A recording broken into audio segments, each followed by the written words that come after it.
Yo mga friends, wala tayong gala for today's vlog. Kamusta kayong lahat? Dahil wala tayong gala for today, ang pagdidiskitahan natin na itong motor ko. I-testingin lang natin kung matatanggal ba yung mga maliliit na gasgas na yan. Yan, yung mga hairline na yan, gamit itong ating scratch remover at yung pang-bopping. May hiniram akong pang-bopping.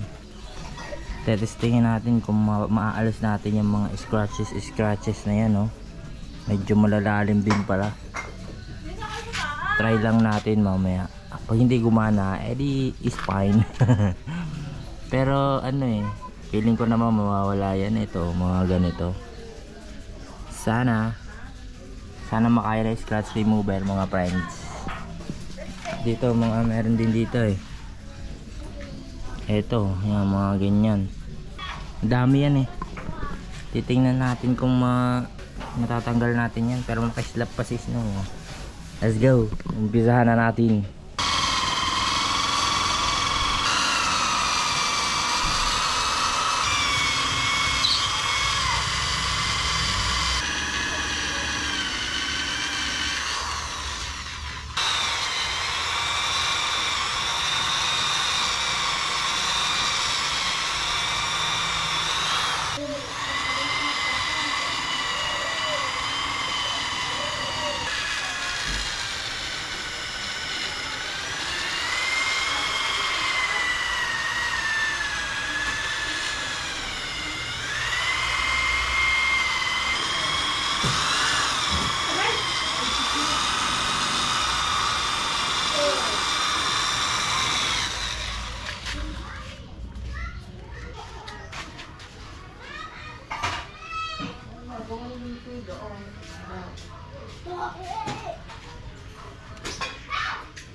Look at that mga friends.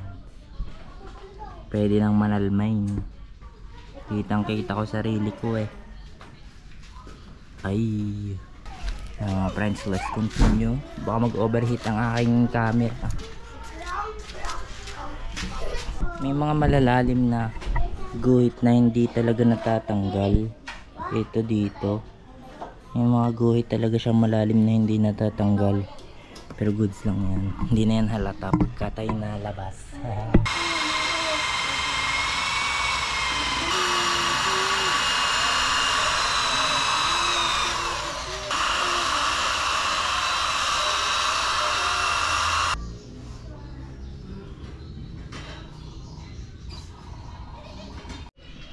Ito na mga friends ang kinalabasan ng ating DIY yourself.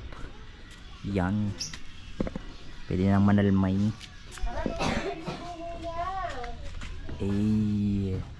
Ito madaming gas-gas doon nung nakaraan. Kitang kita mo dyan kahit ano. Ngayon wala na. O diba ang galing.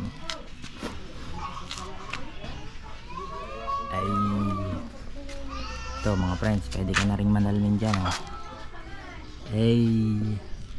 ito pa. Kitang-kita na tayo mga friends. Diba? Yan ang kinalabasan ng ating bopping session. Yung experiment time natin sa ating motor.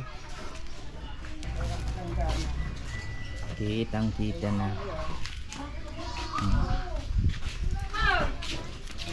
Pwede naman almain. Tapos winax ko na rin yan. Yung aking bot ni wax. Ego.